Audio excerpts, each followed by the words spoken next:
Well, the protests in Portland, Oregon were mostly peaceful Sunday night, but it was in stark contrast to the clashes between demonstrators and federal officers the night before. The increased federal presence in the city has come under scrutiny after videos shared online appear to show federal agents who were not clearly identified hauling protesters away in unmarked cars. So we want to bring in Elise Haas from our CBS affiliate station KOIN in Portland to join us to sort of bring us up to speed about what is that exactly is happening in Portland. What do we know about these reports of unidentified federal agents in unmarked vehicles picking up protesters? What's the latest on this?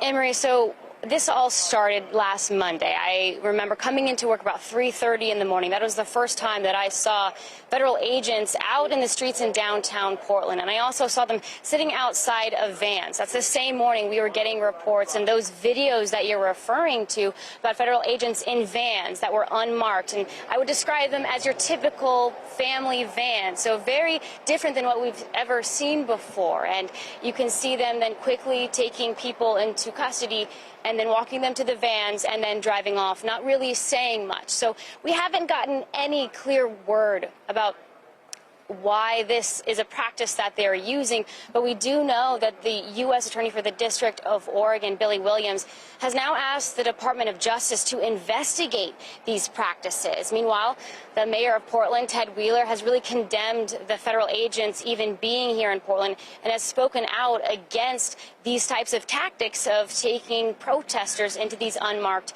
vehicles. Mayor Wheeler says that he believes that the Trump administration is disregarding citizens' constitutional rights. So he is in staunch opposition to federal agents being here and has consistently asked them to leave. But I will say that the Department of Homeland Security has also consistently accused protesters of trying to vandalize and damage federal property. And at least just explain to our viewers, Oregon's Attorney General is now suing several of the federal agencies involved. Does she believe that their actions are politically motivated?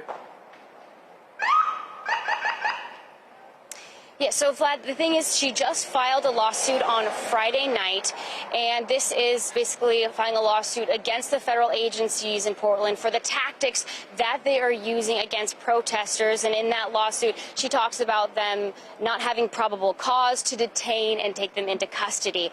And so she did speak to us in an interview. She described it as throwing mud on the wall. She does believe that this is politically motivated from the Trump administration, saying that she thinks that the Trump administration is trying to basically test out Portland, put federal agents here, see how the nation reacts to what goes on, and then decide how he moves forward in other cities across the country. All right, Elise Haas reporting for us from Portland. Elise, thank you very much. We appreciate it.